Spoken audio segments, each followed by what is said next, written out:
Returning home after a 6-month business trip, I discovered my boyfriend had a new dinner companion. She acted more like the lady of the house than I did, bustling about in the kitchen and dutifully preparing a 3-course meal. As we were about to sit down to eat, she cradled matching bowls for her and Cedric, sheepishly sticking her tongue out at me. "Oh dear, I forgot we only have one set of dinnerware," she said. "Don't worry, I'll find you something to eat from," she added, addressing me. Right in front of Cedric Fisher, she served me rice in a disposable plastic bowl. And Cedric didn't utter a word of protest. I knew then that it was time for Cedric and me to part ways. Ding! This novel reminds you to click the subscribe button in the bottom right corner to read the complete novel. After 6 months away on business, the company's overseas operations had finally stabilized. I secretly bought a plane ticket, rushing home the day before Cedric Fisher's birthday to give him a surprise. On the journey back, I excitedly imagined several possible reactions from Cedric. Seeing me and the birthday gift I had carefully prepared for him, he would surely be both surprised and thrilled, with an amusing expression on his face. To capture this moment, I even brought a mini camera, just to be able to record the scene and keep it for future memories. I had it all planned out, but I didn't expect my plan to encounter an obstacle right at the front door. Room 602, that's right, isn't it? I stepped back to check the room number clearly, feeling a bit confused. How come the electronic lock showed incorrect password twice when I entered it?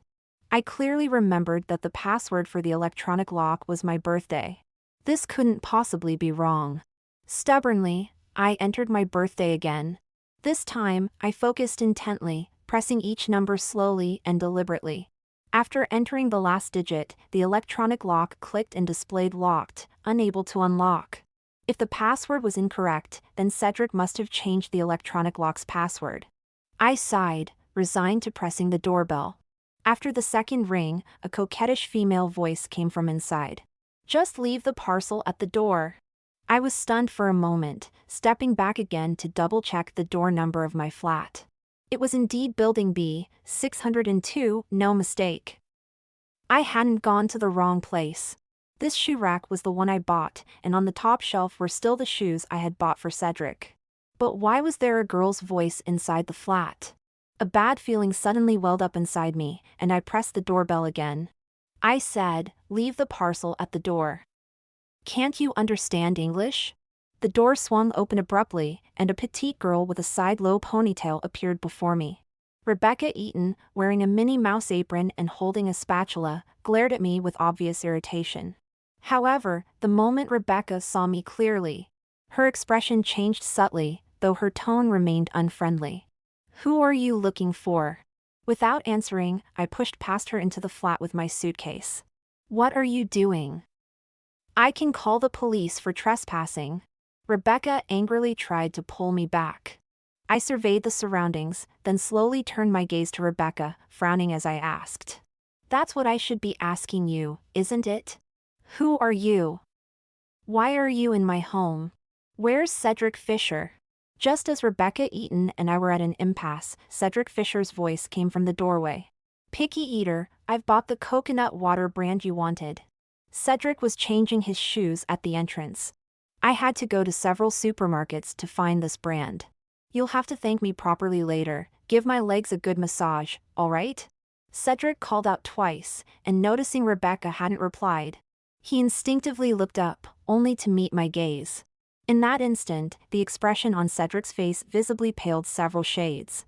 "Alina, how did you get back?" After saying this, Cedric hurriedly came forward. Rebecca paused for a moment, no longer confronting me, and walked to Cedric's side. She reached out and naturally took the items from Cedric's hands, placing them on the table. Cedric quickly walked up to me, barely containing his excitement as he gave me a big hug. "You came back so suddenly, why didn't you ask me to pick you up?" Cedric held me tightly, but I had no desire to hug him back. I only felt that the boyfriend I had been with for 5 years seemed a bit unfamiliar. "Who is she?" I've never liked beating around the bush. I ask whatever comes to mind, very straightforwardly. "Her?" Cedric looked at me with a helpless expression. "You've forgotten, haven't you?" I've told you about her. She's the healthy meal service I found in our neighborhood, my meal buddy. I frowned, thinking for a long while before remembering that Cedric had indeed mentioned her to me. Because Cedric works as a game streamer, he often doesn't eat meals on time. And since I was going to be away on a business trip for over half a year, out of concern for his health, I often ordered takeaways for him while I was away. However, I usually ordered healthy salads and home-style dishes, which Cedric got tired of after just a week. Then he found someone in the neighborhood who provides a meal service, £1,500 a month, with someone specifically taking care of his 3 meals a day, and the food was clean and healthy. When he told me about this, I wholeheartedly approved, even transferring him £10,000, telling him to order the most expensive meals and not to skimp on himself. Cedric agreed with a grin and accepted the money. He had indeed mentioned this to me, but I never imagined their service would include coming to cook at home. It wasn't like that before. Cedric hurriedly explained, seeing my displeased expression. It's just that later, there were very few people ordering the meal service. And in the end, I was the only one left. So Rebecca simply started coming to the house to cook for me. As he was speaking, Rebecca placed the prepared dishes on the table. She wiped her hands on her apron and chimed in with a smile. That's right, Miss Shaw can try my cooking. Yes, come sit down and taste it. Rebecca's cooking is really excellent, especially delicious. Cedric's mouth watered as he mentioned this, excitedly pulling out a chair for me to sit down. I had barely sat down when I heard Rebecca Eaton say to Cedric, "Don't just sit there like a lump, get her some coconut water." "Oh, right, right." Cedric seemed to suddenly snap out of it and scurried off to find a glass and pour me a drink. He had just picked up a pink cup from the table when Rebecca's chiding voice came over. "You idiot, don't use that one, that's my cup." Cedric realized his mistake and put it down sheepishly, going to look for another glass. He searched all over but couldn't find one. Rebecca laughed and called him a silly goose before pulling out a clean glass tumbler from a nearby cabinet. Cedric scratched his head but didn't seem upset. The two of them moved about, one dishing up food in the kitchen, the other pouring coconut water for me. I sat silently in my chair, watching their intimate and seamless interactions. For a moment, I felt like they were the loving couple who owned this home, and I was just a guest. An unfamiliar guest they weren't very close with. Until Cedric placed the glass of coconut water in front of me. He casually ruffled my hair and leaned in with a smile, asking, "Why the long face, baby?" It was only when Cedric called me baby that I remembered, oh right, Cedric is my boyfriend. We're actually the couple who live here. I had just lifted my eyes to speak to Cedric when a sharp crash of breaking dishes came from the kitchen, followed by Rebecca's startled cry. Before I could get a word out, Cedric had already rushed anxiously to the kitchen. I didn't look towards the kitchen again, but I could hear Cedric and Rebecca's voices drifting out. "Oh no, you clumsy thing. Don't touch it, let me, you'll cut yourself." The plate was so slippery. Rebecca's voice held a note of guilt. "I'm sorry. It's fine, as long as you're not hurt." Broken dishes happen. Their voices grew softer after that, the two of them seemingly whispering about something. I closed my eyes, unable to make out what they were saying. Not that I wanted to hear it anyway. The kitchen was quickly tidied up. Cedric and Rebecca each came out carrying a bowl of food. 2 bowls, one with a puppy printed on it, the other with a kitten. One was placed in front of Cedric, the other in front of Rebecca. After they sat down naturally, Rebecca suddenly seemed to remember something and covered her mouth sheepishly. "Oh no, I forgot we only have 2 bowls left. Miss, I'll find another bowl for you to use," Rebecca said as she quickly ran back to the kitchen. She soon returned with a disposable plastic bowl filled with food. She placed it in front of me with an apologetic look on her face. I stared at her silently, noticing a slight smirk on her lips as she sat down. Meanwhile, Cedric was completely oblivious to what was happening. He ignored the plastic bowl and utensils in front of me, eagerly picking up a chicken wing and starting to eat. As he ate, Cedric urged me, "It's really delicious, you should try some." "Yes, make yourself at home." Rebecca immediately chimed in with a mocking smile. "Don't be shy with me. I was amused by Rebecca's hostess-like comments. But what I found even more ironic was Cedric's lack of reaction. He seemed to subconsciously believe Rebecca had the right to say such things. So Cedric remained silent, unaware of the insult I was experiencing. This realization truly made my heart sink. At the same time, Rebecca let out an exaggerated ah and laughed, tapping her forehead. I forgot to take off my apron. She untied the apron, revealing what she was wearing underneath. The moment I saw Rebecca's clothes under the apron, my eyelid twitched involuntarily and my mind went blank. The reason was simple: Rebecca was only wearing a very long and sheer white button-up shirt. And this shirt was so see-through that I could glimpse everything underneath with just a glance. My head was buzzing, completely dumbfounded in that instant. Rebecca shot me a challenging look, then said to Cedric while biting her chopstick, "Silly goose, get me a chicken wing. It's too far for me to reach." "Sure," Cedric responded automatically, moving to get a wing for Rebecca. It's hard to describe how I felt in that moment. I only knew that if I kept tolerating this, I'd be the kind of pushover who gets cheated on, develops health issues, and gets laughed at for life.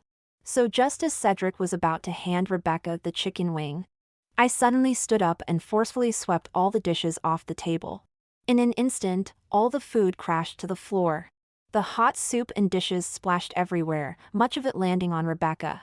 Rebecca couldn't help but let out a shriek, curling up with tear-filled eyes and trembling as she looked at me. "Miss Shaw, I don't know why you're so angry. But no matter how upset you are, you shouldn't take it out on the food," she said. "Alina!" Cedric also got angry, shouting my name in displeasure. "What the hell are you doing? I really didn't want to say anything to you today." Cedric slammed his chopsticks on the table in frustration. "You've had a sour face since you got back, and now you pull this stunt. What exactly are you trying to do? Apologize to Rebecca right now." I laughed bitterly at Cedric's words and retorted, "You want me to apologize?" "Yes," Cedric answered firmly, his tone brooking no argument. The next second, I raised my hand and slapped Cedric hard across the face.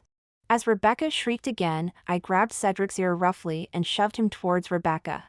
"Apologize, is it?" Before either of them could react, I yanked Rebecca's shirt down, exposing a large expanse of pale skin. "Before I apologize, maybe you should explain something to me. Why is she here cooking for you without wearing any underwear?"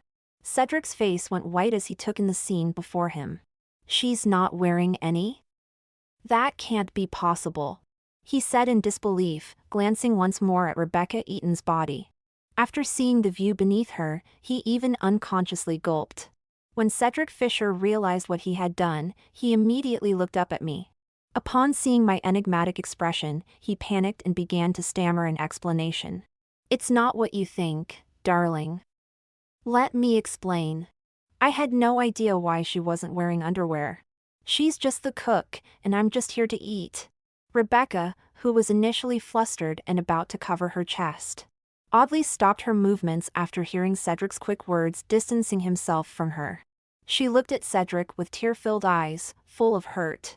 Cedric, however, averted his gaze from her and instead grabbed my hand, continuing to explain to me. "Darling, we're truly just friends. It's purely platonic. A man and woman alone in a room, with her wearing nothing but a thin, see-through top and no bra underneath, and he expects me to believe it's purely platonic? He might dare to say it, but I certainly don't believe it." I expressionlessly removed his hand from mine, offering no response. Cedric was genuinely anxious now. "We've been together for over 5 years. You might not know others, but don't you know me? I'm the kind of honest guy who can't even find risque videos on TikTok. I really am innocent. I truly had no idea why she wasn't wearing, you know." Cedric was practically on the verge of swearing to the heavens to prove his innocence. I didn't want to dwell on this issue with him any longer, so I turned my attention directly to Rebecca. This woman who, from the moment I entered, had been constantly challenging me, even daring to stake her claim in my home. Rebecca clutched her clothes tightly, her eyes rimmed red, looking every bit the pitiful victim of my bullying. "Miss Shaw," Rebecca called out to me through gritted teeth, her voice choked with emotion. Cedric and I are innocent. I don't want to explain anything. I just know that people with dirty minds see dirt everywhere they look. Rebecca deliberately emphasized the last sentence, her tone dripping with defiance. I had no intention of indulging her and directly retorted. So, did I help you take off your underwear? Or was it me who dressed you in this nearly transparent, provocative top? Did I force you to come here wearing this outfit to cook for my boyfriend? Following your logic, does this mean that next time I open the door and find you two naked in bed, you'll tell me again that I have a dirty mind and you were actually just talking? I stood up, looking down at Rebecca. Do you even believe the words coming out of your mouth? Rebecca was left speechless by my rebuttal, her face turning a mottled white and purple, like an overturned paint palette. She probably hadn't expected me to so directly expose her little tricks, mercilessly hitting her weak points and making her look like a fool in that moment. Rebecca bit her lip, wanting to seek help from Cedric, hoping he would speak up for her. However, the moment Cedric met her gaze, he immediately lowered his head. Rebecca clenched her fists and, meeting my gaze, replied through gritted teeth. I can tell you very clearly that Cedric and I are absolutely not as filthy as you imagine. I'm dressed like this only because I have a very special physical condition. My skin itches and turns red when it touches fabric, so I can only wear breathable clothes to avoid pain. Rebecca shouted at me, her whole body trembling. I've told you my private matters now. Are you happy? With that, Rebecca turned and ran out sobbing, as if she could no longer bear it. The front door slammed shut behind her, and Cedric stared at her retreating figure for a good while. After a long moment, I heard him mutter to himself, so she was ill. My head buzzed, and I looked up at him in disbelief. Cedric, however, seemed to have understood something, frowning as he met my gaze. Alina, why do you have to be so aggressive? She's pitiful enough as it is. Why do you have to poke at her wounds? Doesn't your conscience hurt? I don't know if my conscience hurts or not. All I know is that right now, my head is throbbing with anger. Especially when I saw Cedric's clear yet foolish eyes, I was literally shaking with rage. Fearing I wasn't angry enough, Cedric deliberately added, I think we should go apologize to her later. At that moment, all strength left my body, and I silently picked up the bowl of rice still left on the table. Cedric frowned, his mouth slightly open, seemingly about to speak again. The next second, I hurled the entire plate of rice directly at his face. Cedric Fisher, let's break up. Being with you has become a stain on my life. Alina Shaw, have you gone mad? Cedric yelled, sounding even more aggrieved than I was. I don't agree. Did you take the wrong medication today? You've been causing trouble since you got back, turning the house upside down. You couldn't be. Cedric seemed to have thought of something, frowning as he looked me up and down. You couldn't have found someone else outside and are deliberately accusing me. Trying to use this method to force me to break up with you? Cedric Fisher's eyes suddenly widened, feeling more and more convinced of his guess as he spoke. He even stared intently at the expression on my face, and seeing my speechless, twitching expression, he became even more certain of his suspicion. You really do have someone else. Cedric shouted this sentence so loudly it shook the heavens, his eyes instantly reddening with anger. Alina Shaw, how could you do this to me? When he said this, I didn't know if Cedric Fisher had truly become stupid. One sentence contained 3 glaringly obvious logical fallacies. Changing the subject, false attribution, and concept swapping. We were just talking about Rebecca Eaton and him. Not only did he not offer any explanation or answer, but he suddenly blurted out, you have someone else outside out of nowhere. Obviously, he blurred his own ambiguous behavior with Rebecca Eaton, while shifting the problem onto me. He believed that I had someone else outside. So, I came home to make trouble, wanting to break up with him. Using this kind of subjective speculation to swap concepts, directly turning my reasonable questioning into unreasonable troublemaking. After clarifying the logical relationship here, my mind suddenly calmed down. That overwhelming emotion of anger and betrayal gradually receded. I quietly looked at the man in front of me, this Cedric Fisher I had been dating for nearly 5 years. I didn't know when he had become like this. Was that bright and sunny young man in my memory only so brilliant because of my rose-tinted glasses? I wasn't sure. I only knew that I no longer wanted to continue loving the current Cedric Fisher. Cedric stiffened slightly under my gaze, his whole body feeling a bit uncomfortable. He dryly asked me, "Why are you looking at me like that? You're the one who did something wrong, not me. Are you sure?" I calmly asked. "Do you dare to swap phones with me for inspection?" Cedric was startled by my emotionless tone, his gaze involuntarily sweeping over the bowl I had just thrown at his face, and which had ended up back in his hands, then quickly averting his eyes guiltily. This bowl had a puppy pattern printed on it, matching the one with a kitten pattern that Rebecca Eaton had, forming a pair. Moreover, judging by the roughness of this bowl, I could deduce that it wasn't bought by Cedric, but a pair of handmade bowls. Thinking of this, I suddenly remembered that Cedric seemed to have been to Chester a month ago. He told me he was going to attend a game event. It looks like he didn't go alone. I didn't look at Cedric Fisher, just tugged at the corner of my mouth and asked, "So you two went traveling together, huh?" The next second, a crisp sound of a bowl shattering on the ground suddenly rang in my ears. I didn't even need to look up at Cedric to know how panicked the expression on his face must be right now. "We didn't go together. We were just..." Cedric was still trying to make excuses, but I didn't want to hear it. I cut him off abruptly. "No need to explain. I don't really care where you went or what you did. I also didn't care about how they got together." I didn't want to hear any more explanations from Cedric Fisher. From the moment I walked in, Rebecca Eaton had already shoved all the evidence in my face. The blatant couple's bowls, cutlery, and mugs. And their intimate nicknames and gestures that no longer made them nauseous. Plus Rebecca's traces left all over my home. Everything was telling me that my home had been invaded. And Cedric Fisher had allowed it.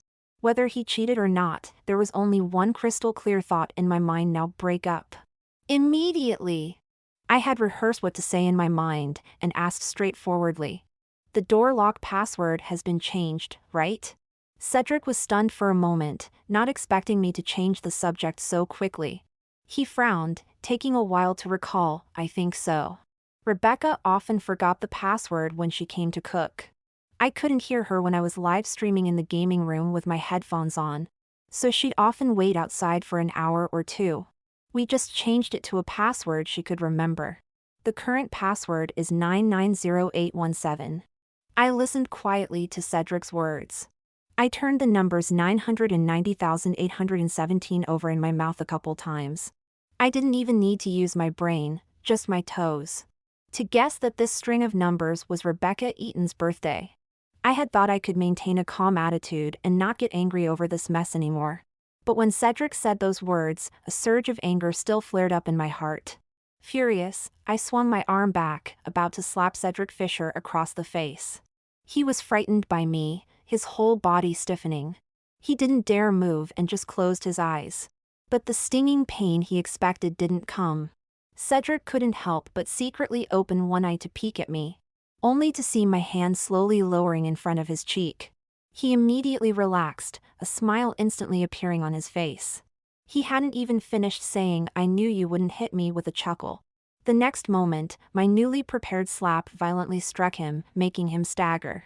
"Cedric Fisher, this is my house. I bought it outright with my own money," I said to him, enunciating each word as I met his shocked eyes. "You have no right to make any changes to my house, including my door lock." Cedric held his face in pain, opening and closing his mouth as if wanting to explain something. But after gaping for a long time, those words of explanation remained stuck in his throat, unable to utter a single word. "I've only been gone for half a year. I didn't expect the house to be filled with so much filth." As I spoke, I stood up and picked up the pink mug Rebecca had left on the table. Then I noticed Cedric Fisher's blue mug in the corner, picked it up and examined it carefully for a moment. Then I let go in midair, watching the mugs shatter on the floor before saying languidly, "Oops, I lost my grip." Looking around the living room, everything I saw was in a style I didn't recognize or like. Pink curtains, a pink and white sofa cover, 2 bunny cushions on the sofa, and what looked like a hand-knitted blanket with a big goose on it and Cedric Fisher next to it. The black peachwood TV cabinet I had specially bought had been painted milky white at some point. When I saw that cheap and ugly color, I almost lost my breath. I strode quickly to the bedroom, pushed open the door, and let out a sneer when I saw the unfamiliar bedding set. Cedric followed closely behind me. Hearing my sneer and seeing the bedding set I was looking at, his face turned bright red as he hurriedly explained. "It's not what you think. She got drunk after breaking up last time and accidentally threw up all over the bed. She felt so bad about it that she insisted on buying me a new bedding set. I was too lazy to change it before. If you don't like it, I'll buy a new one and change it right away." Cedric anxiously opened his phone to buy a new bedding set. I took a few photos of the bedroom, then stopped him. "Wait a moment. I'll call a lawyer friend and an accountant to come estimate the total financial loss to my home." Cedric's hand holding the phone paused as he looked up at me in disbelief. "What do you mean? Is it so hard to understand?" I frowned, looking at Cedric Fisher. "You don't think that you and Rebecca Eaton can mess up my house like this and get away with just a flimsy sorry, do you?" "Cedric Fisher, I'm not running a charity here." With that, I walked past him to check the study, leaving Cedric standing dazed in place, his eyes filled with confusion. The two friends I invited were very helpful. In just over an hour, they quickly estimated my losses based on my description and the invoices and receipts from my previous large purchases. "A total of £278,000, I said, placing the organized items in front of Cedric and showing him the photos I had just taken. "The biggest items are my custom-made kitchen refrigerator and cabinets, the living room TV stand, and the decorative tiles for the balcony and bathroom. All of these were changed in color without my consent, and I want to replace them all. There's also my collection in the study that I've been building for years." "Enough!" Cedric interrupted me before I could finish. He stared at me intently, as if looking at some kind of monster. "Rebecca got my approval when she wanted to make changes to these areas." Cedric's gaze swept over my two friends beside me, and he pursed his lips. "You don't need to make such a big deal out of these small things," he said. "I'll just ask her to come and apologize to you." Cedric was about to send a message to Rebecca Eaton. I tapped on the table, gesturing for Cedric to look over. "It's not just her who needs to pay," I said, pointing to the content I had just printed out, revealing Cedric's name after Rebecca's. "You need to pay with her." Cedric was clearly stunned. He looked at me in disbelief and exclaimed, "Alina, I'm your boyfriend. How can you be so heartless?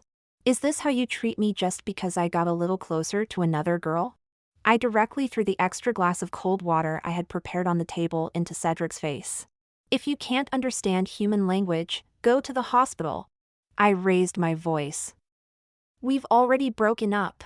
Please stop relating these issues to the romantic relationship. You colluded with someone else to cause significant property damage to me. If you're not willing to compensate, we'll meet at the police station." Cedric's face suddenly darkened, and he shouted my name, "Alina."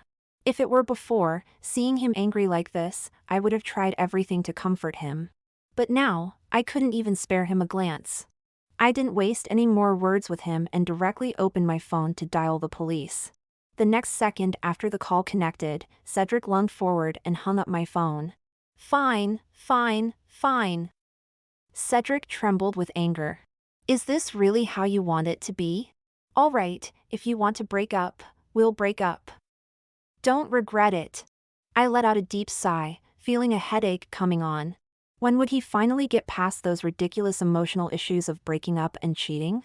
The core problem we're facing now is that my property has suffered enormous damage. £278,000. A full £278,000. Is it really so insignificant compared to his feelings? When Cedric was about to leave with his suitcase, putting on a tough act, I called out to stop him. Cedric instantly smiled, turning back with a hint of smugness to ask, "What? Can't bear to let me go after all? If you apologize to me now, I might be merciful enough to forgive you and not break up with you." I looked at him as if he were an idiot. "No, I'm asking you to send me Rebecca's contact information before you leave." Given the situation with the house, neither of you can escape.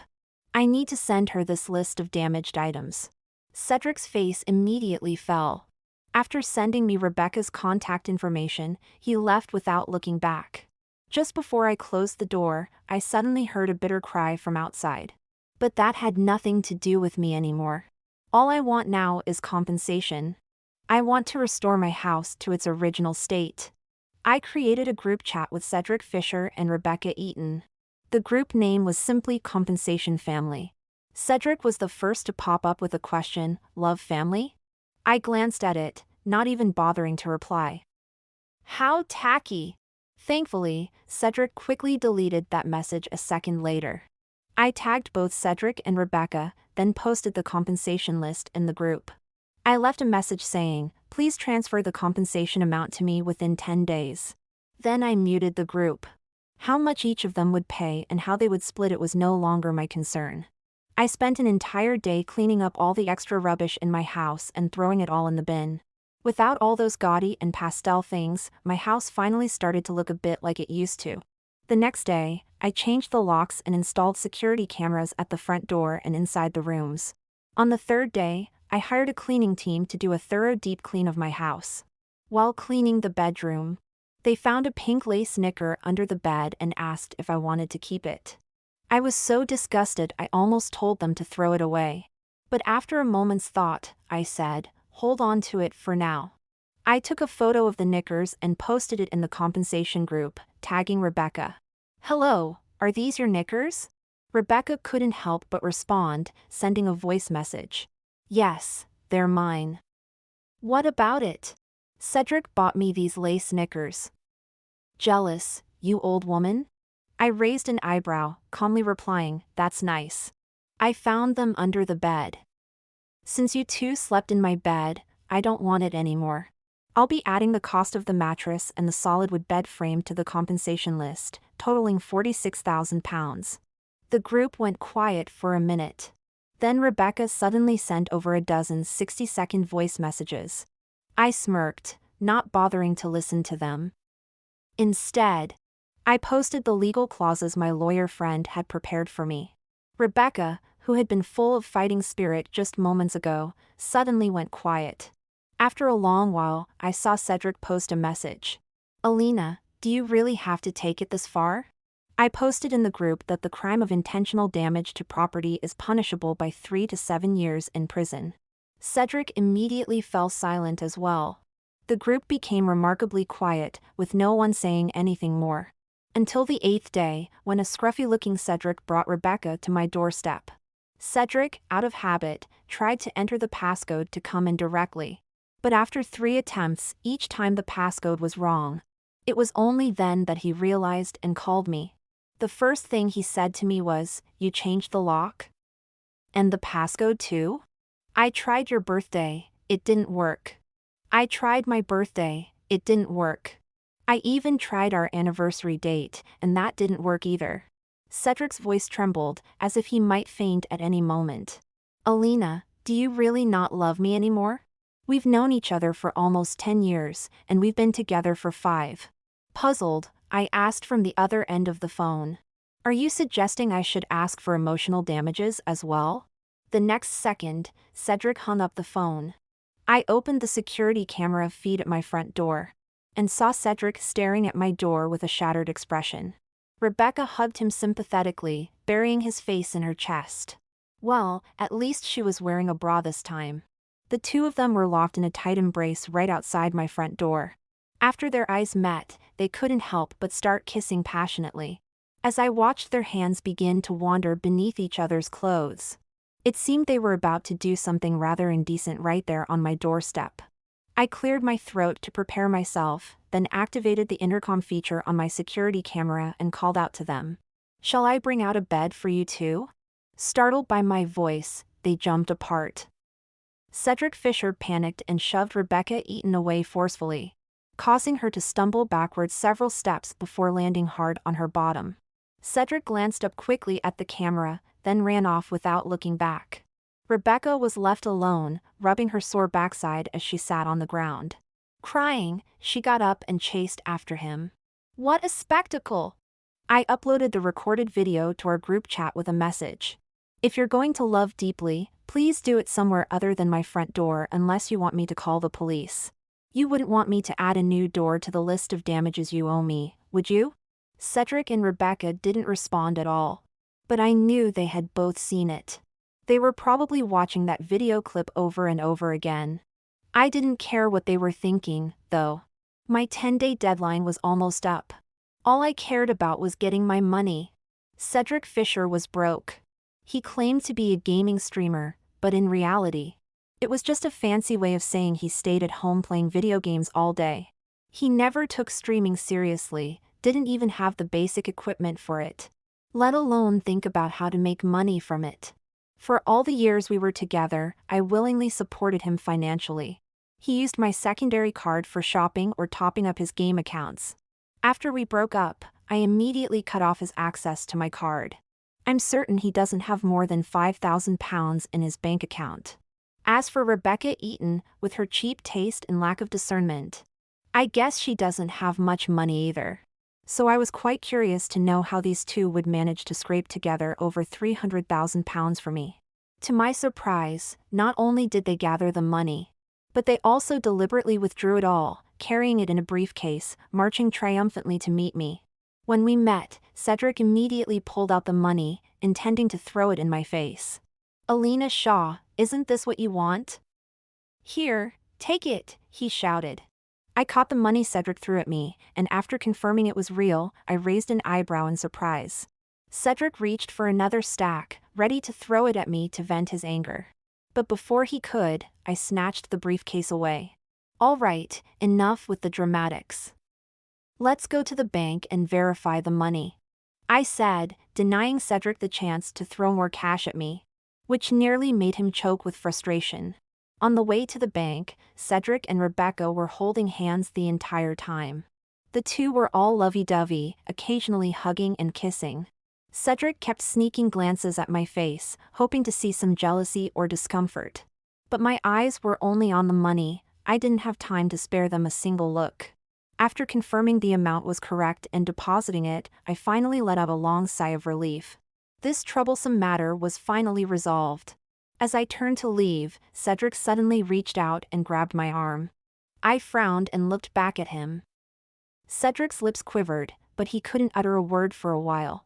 Just as I was about to lose patience, I heard Cedric say in a trembling voice, "From now on, may the mountains be high and the waters long between us.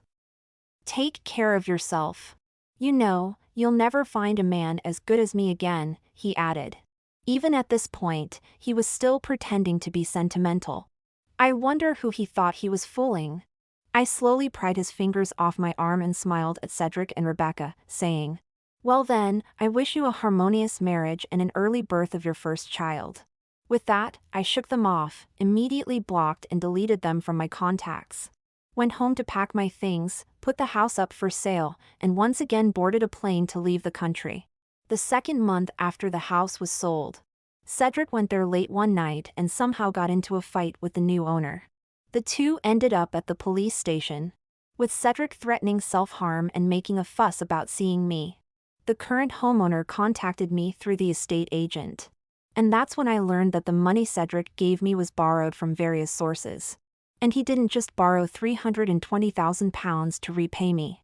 He borrowed a full £500,000, and after paying me back, he used the rest to travel and shop with Rebecca. The two of them had a grand time, but when it came time to repay the loans, they were at a loss.